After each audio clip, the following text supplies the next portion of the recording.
Navegantes, un saludo. Bienvenidos a su programa Navegando en la Palabra, el espacio para meditar la palabra de Dios. Nos unimos todos hoy en torno a la palabra, suplicándole al Señor que nos ilumine. Saludamos a los hermanos que suben hasta ahora a nuestra barca y a todos los hermanos que ven este programa en cualquier otro momento del día. Incluso hay hermanos que se desatrasan y ven nuestros programas aunque haya pasado más de una semana. Ven el programa, van y buscan la meditación y bueno, de esta manera vamos creciendo en el amor de Dios. Vamos a iniciar invocando al Espíritu Santo. En el nombre del Padre, y del Hijo, y del Espíritu Santo. Amén. Ven Espíritu Santo, por intercesión del corazón inmaculado de María, y llena nuestros corazones con el fuego de tu divino amor. Envía tu Espíritu, Señor, y se renovará la faz de la tierra. Padre Celestial, tú adoctrinaste los corazones de tus fieles con la luz del Espíritu Santo, y te pedimos que infundas esta misma luz en nuestros corazones, para que podamos comprender el sentido de estas lecturas de nuestro tiempo de Adviento, para que podamos maravillarnos y alegrarnos también ante toda esta promesa de restauración de toda la humanidad, del mundo, de la Iglesia, de la casa de Israel, para que podamos alegrarnos ante todo lo que tú nos muestras en estas bellas lecturas, para que no tengamos miedo y más bien crezcamos en confianza en ti. Hoy te dirigimos alabanza con el Salmo 144. El Señor es clemente y misericordioso, lento a la cólera y rico en piedad. Te ensalzaré, Dios mío, mi Rey, bendeciré tu nombre por siempre jamás. El Señor es bueno con todos, es cariñoso con todas sus criaturas. Que todas tus criaturas te den gracias, Señor, que te bendigan tus fieles, que proclamen la gloria de tu reinado, que hablen de tus hazañas, explicando tus hazañas a los hombres, la gloria y majestad de tu reinado. Tu reinado es un reinado perpetuo, tu gobierno va de edad en edad. Gloria al Padre y al Hijo y al Espíritu Santo, como era en el principio, ahora y siempre, por los siglos de los siglos. Amén. Con la ayuda del Espíritu Santo, vamos entonces a navegar por el texto de hoy. Hoy tenemos el capítulo 41 del libro de Isaías, versículos 13 al 20. Yo, el Señor tu Dios, te tomo por tu diestra y te digo, no temas, yo mismo te auxilio. No temas, gusanillo de Jacob, oruga de Israel. Yo mismo te auxilio, oráculo del Señor. Tu libertador es el Santo de Israel. Mira, te convierto en rastrillo nuevo, aguzado, de doble filo. Trillarás los montes hasta molerlos. Reducirás a paja las colinas. Los aventarás y el viento se los llevará. El vendaval los dispersará. Pero tú te alegrarás en el Señor. Te gloriarás en el Santo de Israel. Los pobres y los indigentes buscan agua y no la encuentran. Su lengua está reseca por la sed. Yo, el Señor, les responderé. Yo, el Dios de Israel, no los abandonaré. Haré brotar ríos en cumbres desoladas, en medio de los valles manantiales. Transformaré el desierto en ciénaga, el yermo en fuentes de agua. Pondré en el desierto cedros, acacias, mirtos y olivares. Plantaré en la estepa cipreses, junto con olmos y alerces, para que vean y sepan, reflexionen y aprendan de una vez que la mano del Señor lo ha hecho, que el Santo de Israel lo ha creado. Palabra de Dios, te alabamos, Señor. ¿Qué te dice este texto? ¿Qué parte se queda un poco más grabada en tu corazón o en tu memoria? ¿Qué te llama la atención de la profecía que hoy leemos en la liturgia de la Eucaristía, en la liturgia de la palabra? ¿Qué te llama la atención de estas palabras de Isaías, del profeta Isaías? Aunque más que todo es Dios el que está aquí hablando por medio de este profeta. Pero claro, el mismo profeta también pone allí su mensaje. ¿Y qué es lo que te dice el Señor? Vas a pensarlo muy bien y vas a pedirle al Señor que te clarifique, que te ilumine.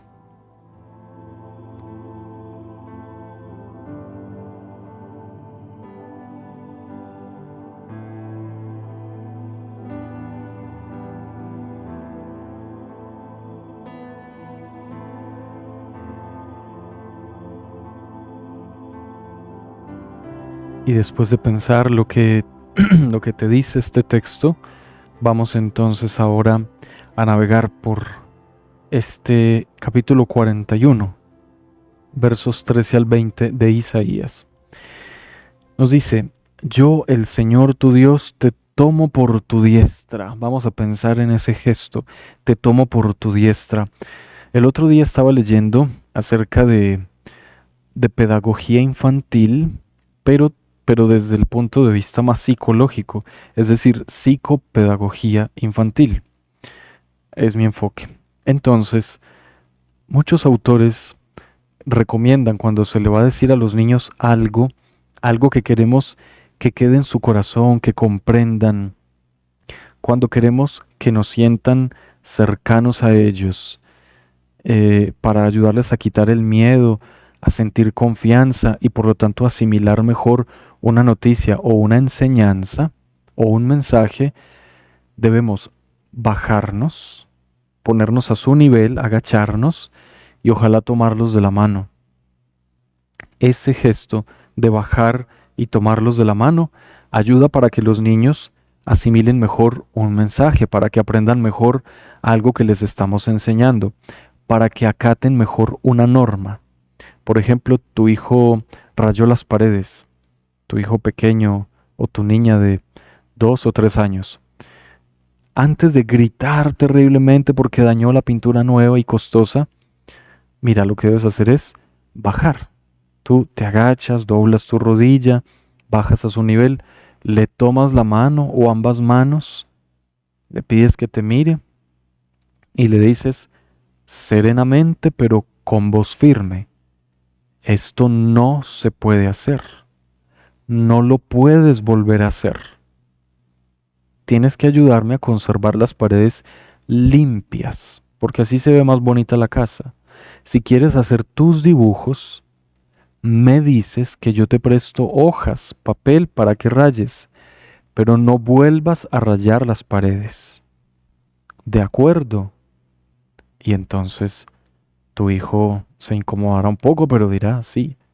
Así el mensaje será mejor entendido, porque si tú solo gritas y le pegas, el niño no entenderá qué fue lo que pasó. Volverá a rayar las paredes en otro momento. Lo hará o por rebeldía o porque no entendió el mensaje. Pues bien, ahora quiero que mires lo que pasa en este texto de Isaías. El Señor Dios toma, dice, por tu diestra, toma la mano de su pueblo. Lo que dice enseguida da la impresión que Él se abaja. ¿Y cómo se abaja? Porque dice: no temas, yo mismo te auxilio, no temas, gusanillo de Jacob, oruga de Israel. Si tú vas a tomar la mano derecha de un gusano, bueno, el gusano tal vez no tenga manos, y la oruga tampoco, pero si tú quisieras tomar las paticas de la oruga o del gusano, o quieres tocarlo, te tienes que rebajar, tienes que abajarte para ponerte al nivel y mirarlo. Entonces, cuando aquí el texto dice gusanillo de Jacob y oruga de Israel, ya nos está queriendo decir algo, nos está queriendo decir que el Señor bajó a este nivel de estas orugas y de estos gusanillos para hablar y toma la diestra de su pueblo. Entonces el Señor baja también de todo su poder y nos toma de la mano. ¿Por qué? Lo mismo que te expliqué con los niños, porque quiere el Señor que este mensaje quede muy bien asimilado, que quede comprendido. Quiere que le hagamos caso en lo que nos va a decir. Y quiere que tengamos confianza en Él, porque lo que nos pide es lo mejor. Es lo que nos va a hacer realmente felices. Eso es lo que nos va a pedir el Señor. Entonces, ten en cuenta ese gesto tan bonito. Ese es el primer punto de meditación. El Señor baja para que confiemos en Él. Nos toma de la mano para que no sintamos miedo y para que entendamos muy bien su mensaje. ¿De qué manera? Ahora vamos a lo concreto.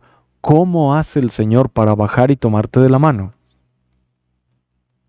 Algunos hermanos en los comentarios pueden escribir, ¿cómo hace el Señor para abajarse y tomarte de la mano? Bueno, podemos decir que a través de los hijos de Dios. Por eso es tan importante que todos nosotros los creyentes sepamos muy bien cuál es nuestro deber como cristianos, porque somos nosotros los que debemos ir a los demás y mostrarles a ese Dios maravilloso que ha bajado y se abajó, o sea, anonadó, dice San Pablo, que se rebajó poniéndose a nuestro nivel para que nosotros pudiésemos comprender y que nos toma de la mano para que confiemos en Él. Es nuestro deber. Para eso estamos los cristianos en el mundo, porque Dios no puede andar por allí mostrando todo su poder, porque entonces en ese momento somos desiguales. Él tiene todo su poder y la gente va a creer por miedo, porque va a ver todo el poder. Por eso no se manifiesta aún con todo su poder y por eso quiere que nosotros los cristianos estemos en el mundo, porque nosotros estamos representando esta realidad, a ese Dios que baja a la tierra, se baja, se hace semejante a nosotros, de nuestro tamaño, de nuestra estatura, a nuestro nivel, y nos toma de la mano para hacernos sentir confianza. ¿Ves lo bonito? Tú eres la imagen de ese Dios que baja, que se abaja para estar al nivel de los más sencillos, que los toma de la mano para que confíen y los lleva al encuentro en la casa del Padre. Hermanos, ese es nuestro deber y de eso nos habla este primer punto de la meditación de hoy. ¿Tú sabías eso? ¿Sabías que tú eras esta imagen y que para eso estás tú en el mundo? Para ser imagen de ese Dios que baja y que con amor con todos los demás les muestra quién es. Muchos dicen que no conocen a Dios. Muchos dicen no creer, no haberle visto. Pero allí donde hay un cristiano que ama de verdad a su prójimo, allí se manifiesta Dios. Más, incluso más que en muchos milagros. Ese es el gran milagro. Amar como Dios ama. Entonces, esa es la invitación en este primer punto de nuestra meditación del día. A bajarnos. Reconocer que estamos manifestando a Dios, que nosotros manifestamos o expresamos el amor de Dios por su pueblo y que debemos también tomar la mano de Israel, la mano del creyente, la mano del necesitado, del pobre, del niño, del mayor, la mano del Hijo de Dios, de la hija de Dios, y enseñarles quién es Dios con un buen ejemplo, con un amor sincero y verdadero, como conviene a los hijos de Dios, con un sacrificio, el sacrificio de ayudarles, que vean que Dios ha dado la vida por ellos. De esta manera van a creer y nosotros habremos cumplido con nuestro deber. Vamos a otro punto de la meditación y ratifica lo que acabo de explicar. Miren lo que dice aquí el Señor en el segundo párrafo. Mira, te convierto en rastrillo nuevo, aguzado, de doble filo. Trillarás los montes hasta molerlos, reducirás a paja las colinas, los aventarás y el viento se los llevará, el vendaval los dispersará. Te convierto en rastrillo nuevo. Miren, le habla el Señor a su profeta, pero también a su pueblo, le está hablando al pueblo. ¿Y qué le dice al pueblo, a nosotros los creyentes? Te convierto en un rastrillo nuevo, aguzado y de doble filo. Trillarás los montes hasta molerlos, reducirás a paja las colinas. Ya sabemos que cuando Isaías nos habla de la montaña y de las colinas, nos está hablando también del orgullo. Entonces nos ha convertido el Señor en un rastrillo nuevo para limpiarlo todo, barrerlo todo. Es decir, somos sus instrumentos para ayudar a la humanidad a vencer el orgullo, para poderse encontrar con Él y salvarse. Por eso es tan triste cuando nosotros los creyentes caemos en el orgullo, nos dejamos llevar por la pereza espiritual, nos olvidamos del Señor, nos olvidamos de la gracia del Señor que nos ama y que nos quiere salvar. Es realmente doloroso, porque el Señor quiere que seamos sus instrumentos de cambio, de conversión, de santificación, sus instrumentos para congregar a su familia. Entonces, mira, aquí lo ratifica. Si dice, te convierto en rastrillo nuevo para trillar los montes hasta molerlos y reducir a paja las colinas, aventándolos al viento para que se los lleve y que el vendaval disperse aquella paja y aquellas colinas, pues está queriendo decir que quiere nuestra ayuda para que la humanidad venza ese orgullo que le separa de Dios. ¿Y cómo lo haremos, mis hermanos? Se me ocurren solo dos maneras, que son las dos maneras que el Evangelio del pasado domingo nos ha enseñado. La primera, el amor al prójimo. La palabra del domingo, en la segunda lectura específicamente, nos decía acerca del amor al prójimo. Entonces, una manera de ayudar a otros a vencer el orgullo es amándolos, porque van a aprender a amar. Y la segunda manera, Juan Bautista, en el Evangelio del domingo pasado, anunciaba el perdón de los pecados e invitaba a la conversión, a recibir un bautismo de conversión, signo de un cambio de vida. Entonces el segundo camino es la predicación de la conversión, lo que conmemoramos, o mejor, lo que meditamos en el tercer misterio luminoso, justamente hoy, jueves. Y lo que meditamos es la proclamación del reino de Dios y el llamado a la conversión. Entonces, de esa manera, proclamando el reino, haciendo misión, anunciando, invitando a la conversión, al cambio, de esa manera ayudamos a la humanidad a dejar su orgullo para que se deje salvar por el Señor. Vamos a pasar a otro punto de meditación. Tú te alegrarás en el Señor, te gloriarás en el Santo de Israel.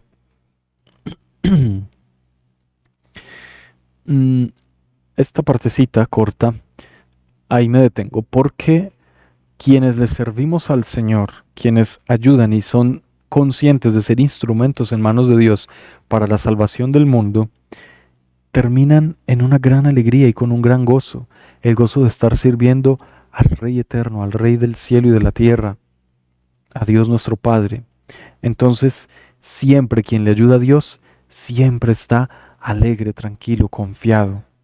Entonces, qué bueno ayudarle a Dios para tener esa paz en el corazón, esa alegría de saber que Él vela por nosotros, por nuestros intereses, que nos ayuda y nos ama. Otro punto, los pobres y los indigentes buscan agua y no la encuentran, su lengua está reseca por la sed. Los pobres y los indigentes. Pero dice el Señor, yo les responderé, no los abandonaré. Entonces los necesitados del mundo van allí sufriendo algo de sed, algo de hambre, van sufriendo, pero el Señor aquí promete no abandonarlos. Y aquí viene, digamos, la parte central de la profecía. Haré brotar ríos en cumbres desoladas, en medio de los valles manantiales. Transformaré el desierto en ciénaga y el yermo en fuentes de agua. Pondré en el desierto cedros, acacias, mirtos, olivares, en la estepa cipreses, olmos, alerces, para que vean, reflexionen y aprendan que la mano del Señor lo ha hecho, que el Santo de Israel lo ha creado. Entonces, cuando por fin nos ayudamos, nos amamos de verdad, cuando por fin reconocemos la necesidad, la verdadera necesidad de los pobres e indigentes de este mundo, y no me refiero solo desde el punto de vista de lo material, de la falta de dinero o del techo, también de lo espiritual. Cuando vemos a esos tan necesitados y les ayudamos en sus necesidades, nosotros colaboramos para que estén bien, pero cuando esto suceda y el Señor vea que por fin nos hemos aprendido a amar, Él también va a poner de su parte. Claro, el pueblo estará muy bien, el pueblo estará feliz, justamente porque la palabra del Señor así lo promete. El pueblo va a estar muy bien, los humildes, los pobres estarán felices, porque si nos ayudamos entre todos, vamos a vivir como un paraíso. Pero no solo es esto, es como en el milagro de la multiplicación de los panes. Ellos tenían unos cuantos panes y peces. Tuvieron que poner todo lo que tenían, compartieron, fueron solidarios. Pero cuando el Señor vio ese compartir, lo multiplicó, premió la generosidad. Y él mismo puso lo que faltaba. Aquí sucede lo mismo. Él está esperando que hagamos el bien a los demás. Cuando nos vea entregados a su reino, entonces Él va a poner también y va a decir, sí, estas personas ya entendieron lo que es el reino de los cielos y va a enviar a sus elegidos por toda la tierra, anunciando su nombre, y Él mismo va a poner de su parte y veremos grandes milagros. Es lo que va a pasar. Tenemos que poner primero nuestros 7 panes, o según el texto de Lucas, o en el otro texto de la multiplicación de los panes, los 5 panes y los 2 peces. Tenemos que poner todo lo que tenemos, todo al servicio de Dios. Cuando Él vea que estamos trabajando para Él, Él va a poner de su parte, se los aseguro. Hagamos lo posible por los demás. Sacrifiquémonos con amor para ayudar, para iluminar, para atraer a las personas a Dios. Cuando Él vea nuestro esfuerzo, Él va a poner también el esfuerzo del Señor. Y ahí ya lo tendremos todo ganado, porque con el esfuerzo de Él, todas las batallas son ganadas. Entonces es lo bonito de este texto. Mira, pon de tu parte. Cuando Dios vea que tú das de tu parte, Él también va a poner la parte de Él. Y entonces habrás ganado. Por eso no importa si se retrasa tu bendición, si te has sacrificado demasiado. Tienes que saber y reconocer que el Señor pondrá su parte y esa parte es la más grande. Él pondrá mucho más de lo que tú has podido dar. Qué bonito, algo muy especial. Vamos a pasar ahora al Evangelio de hoy. Vamos a meditar también un poco por el Evangelio. Es tomado del texto según San Mateo, capítulo 11, versículos 11 al 15. Escuchemos.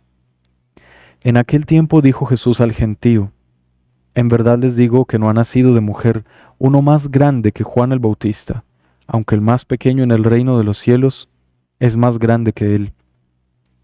Desde los días de Juan el Bautista hasta ahora, el reino de los cielos sufre violencia y los violentos lo arrebatan.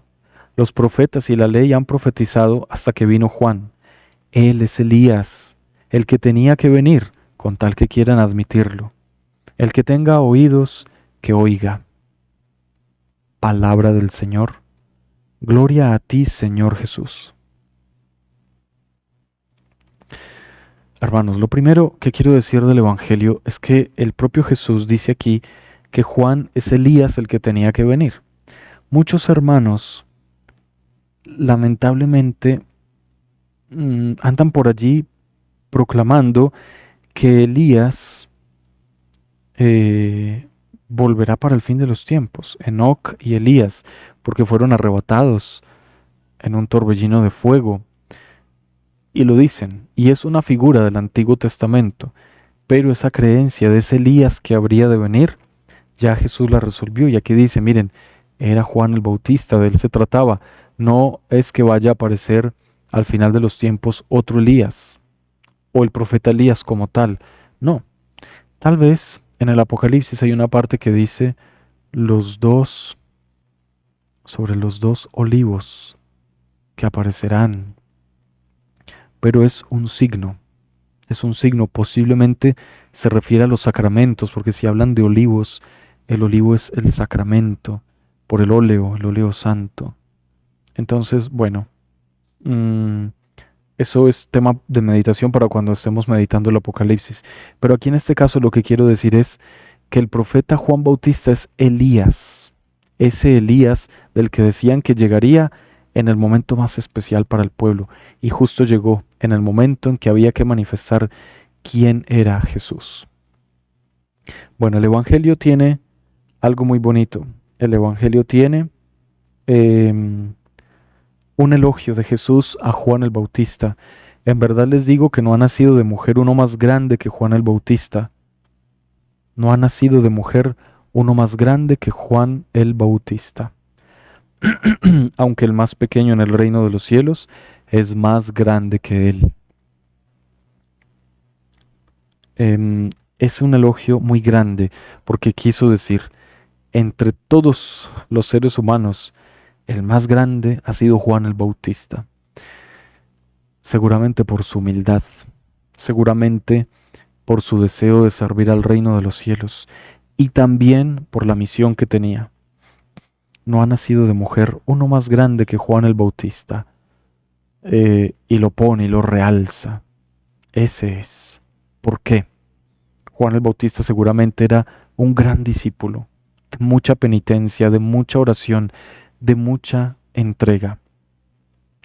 Bueno, habiendo culminado también el año de San José, podemos comprender que cuando Jesús dice esto, no ha nacido de mujer uno más grande que Juan el Bautista, está ratificando la figura del profeta, mas no está queriendo decir con ello que sea en realidad superior a otros. Como cuando tú le dices a tu hijo, eres el mejor, pero tú sabes que no es el mejor. Tú sabes que hay otros niños mejores y, por ejemplo, se trata de un deporte y le dices a tu hijo, mira, eres el mejor. Tú puedes reconocer que hay otros mejores, o el hecho de que le digas que tú eres el mejor no significa que los otros niños sean peores o sean malos.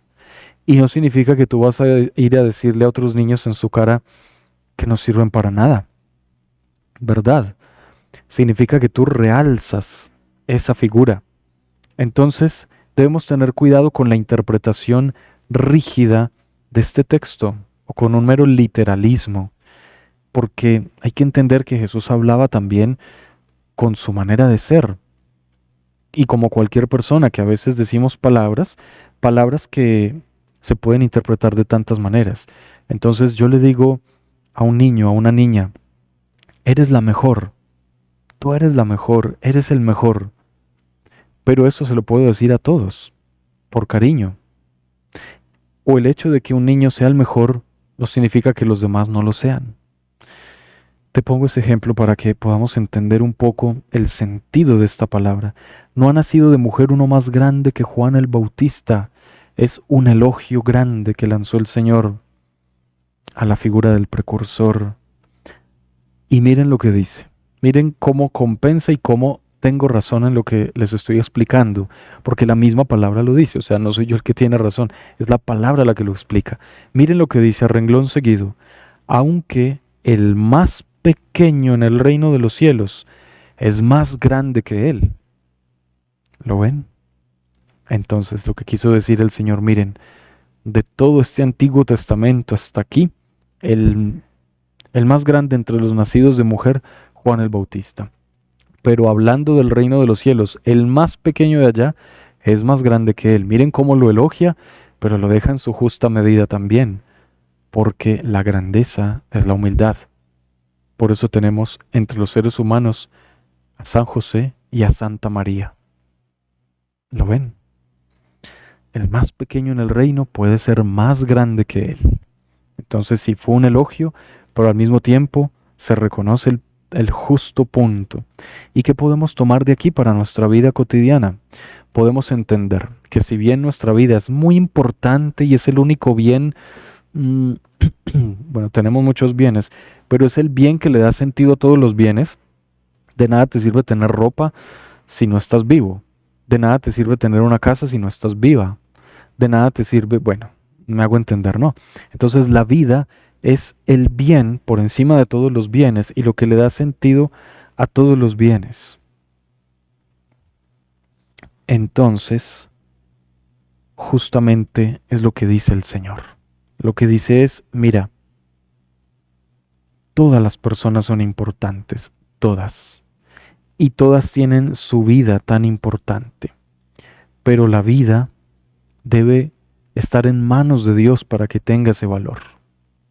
La vida misma. Entonces, sí, somos muy grandes, pero mi vida tiene sentido en la medida en que persigo los criterios del reino de los cielos.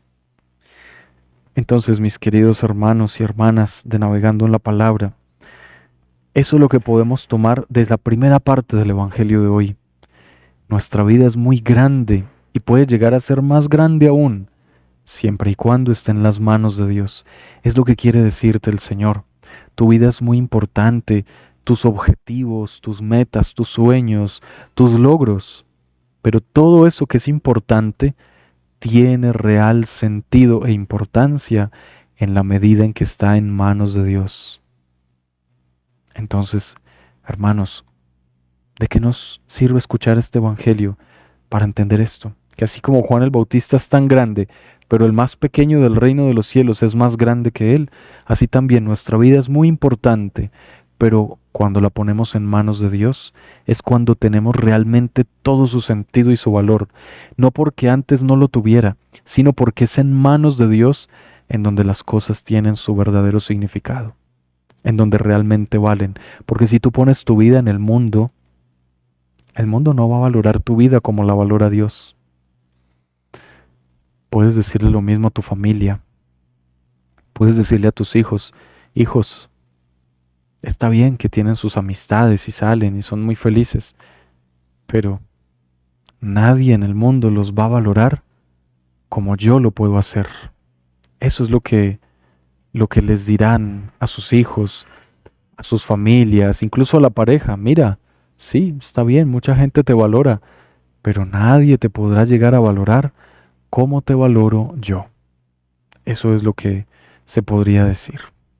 Entonces es algo muy bonito, ¿no? Vamos a la segunda parte del Evangelio, también es muy corta. Desde los días de Juan el Bautista hasta ahora, el reino de los cielos sufre violencia y los violentos lo arrebatan. Bueno, el reino de los cielos sufre violencia y los violentos lo arrebatan. Bueno, ¿a qué se refiere cuando el Señor mismo nos manda poner la otra mejilla cuando nos han golpeado? A los que se hacen violencia a sí mismos. Miren, desde los días de Juan el Bautista. ¿Y qué hacía Juan el Bautista? Estaba en el desierto haciendo penitencia, violencia contra el pecado, contra sí mismo y su orgullo. Por eso pone desde los días de Juan. Juan el Bautista no fue un guerrero. Por eso está hablando de otro tipo de violencia, se utiliza esta palabra. Pero como les digo, Jesús habla también con unos términos que debemos entender dentro del lenguaje cotidiano, no literalmente, como cuando tú le dices, cuando tú, por ejemplo, digamos, estás en verano o te vas para un lugar muy cálido y entonces alguien te llama, ay, ¿cómo estás? ¿Cómo te sientes? Y tú le dices, me estoy quemando, siento que me están asando. Utilizas esas palabras, ¿no? Pero es una manera de hablar, una manera coloquial. Por eso hay que tener cuidado en el Evangelio. No todo es el sentido literal. Puede haber una manera coloquial. Entonces hay que leer muy bien para comprender el sentido. Y hay ocasiones donde Jesús habla algo que parece coloquial, pero él mismo lo ratifica tanto para que no quede duda. Por ejemplo, en el Evangelio de Juan capítulo 6, los discursos del pan de vida. Quien come mi carne y bebe mi sangre. Y luego lo repite, mi carne es verdadera comida y mi sangre verdadera bebida. Y luego vuelve y lo insiste más adelante. Entonces, claro, cuando el Señor no quería hablar coloquialmente o con una parábola o signo, lo repetía y lo explicaba muy bien. Pero aquí sabemos que está hablando un poco más sueltamente. Y entonces dice, claro, el reino de los cielos, desde Juan el Bautista, el reino sufre violencia y los violentos lo arrebatan. El que se quiera quedar con el reino debe ser tan violento como Juan el Bautista. ¿Y qué tan violento fue? Tú conoces la historia de Juan. La violencia de Juan se trató de su penitencia, de imponerle a su corazón orden, de imponerle a sus palabras orden también. Esa fue la violencia de Juan. Luego dice, los profetas y la ley han profetizado hasta que vino Juan. Él es Elías. Con esto empecé, ya lo expliqué. El que tenía que venir con tal que quieran admitirlo. El que tenga oídos que oiga. ¿Por qué termina así el Señor? Con tal que quieran admitirlo, el que tenga oídos que oiga, porque les quiso decir, miren, si Él es Elías, vino a mostrar el tiempo. Y ya saben que Juan el Bautista me señaló a mí. Es como una manera indirecta como Jesús estaba queriendo decir esto. Si creen en Elías y creen que Juan el Bautista es Elías, entonces crean lo que les ha dicho. Y les señaló quién era el Cordero de Dios. Eso fue lo que hizo Juan el Bautista en el Jordán. Señaló a Jesús diciendo, este es el Cordero de Dios, el último de los profetas y el que inaugura también los tiempos proféticos del Nuevo Testamento, tenía la misión de señalarlo presente entre los hombres a Él. Este es. Esa es la misión. De tal manera que cuando llegue el final de los tiempos, tú no vas a necesitar de nadie que te mande un WhatsApp diciéndote, mira, es que Jesús ya encarnó, o peor, Jesús ya volvió a reencarnar, y entonces se llama fulano de tal o fulana de tal, para que lo conozcas. No, así no va a ocurrir. Dijo el Señor que cuando vuelva será sobre las nubes del cielo. A nadie le va a quedar duda. Todo será muy claro para toda la humanidad al mismo tiempo, cuando llegue ese día maravilloso. Entonces, hay que creer. Aquí en esta segunda parte, entonces, dos consejos de la palabra. Primero, la violencia de Juan el Bautista, es decir, la fortaleza, la tenacidad para imponerle orden al corazón, a los impulsos, a los instintos, a los pensamientos y sentimientos, a las palabras y a las acciones, para ponerle orden y disciplina, hacernos violencia para ser como Jesús. Por eso, si hacemos esto, podremos tener el reino de los cielos si lo logramos. Y segundo, creerle a la palabra. Si Juan el Bautista era ese Elías que tenía que venir, hay que creerle, le quiso decir Jesús a esta gente. Pues también nosotros, si ya tenemos la palabra y no tenemos dudas, hay que creerle a la palabra, hay que practicarla, hay que actuar de acuerdo a lo que nos pide el Señor. Mis queridos hermanos, hasta aquí nuestra meditación de hoy. Ha sido un encuentro maravilloso, espectacular, y la palabra nos inspira y nos motiva a seguir adelante y a luchar una y otra vez para conquistar el reino de los cielos. Que esta palabra inspire hoy tu vida, te llene de paz, de fortaleza y de mucho ánimo, del don del Espíritu Santo, para que puedas seguir trabajando, para pulir tu corazón y abrir un campo allí para Dios, para que puedas servirlo con amor y hacer que muchos hermanos lo conozcan. Tú tienes que seguir navegando en la palabra porque el Señor quiere enseñarte tantas cosas para que seas un instrumento dócil en sus manos. Nos vemos mañana para seguir navegando en la palabra. Recuerden dar like y compartir con todos sus comentarios, dejar allí su mensaje y activar la campanita de notificaciones para que a su teléfono lleguen las notificaciones de nuestros videos y transmisiones. Los bendigo en el nombre del Padre y del Hijo y del Espíritu Santo. Nos vemos en la hora de la misericordia y también mañana para navegar en la palabra. Dios con nosotros.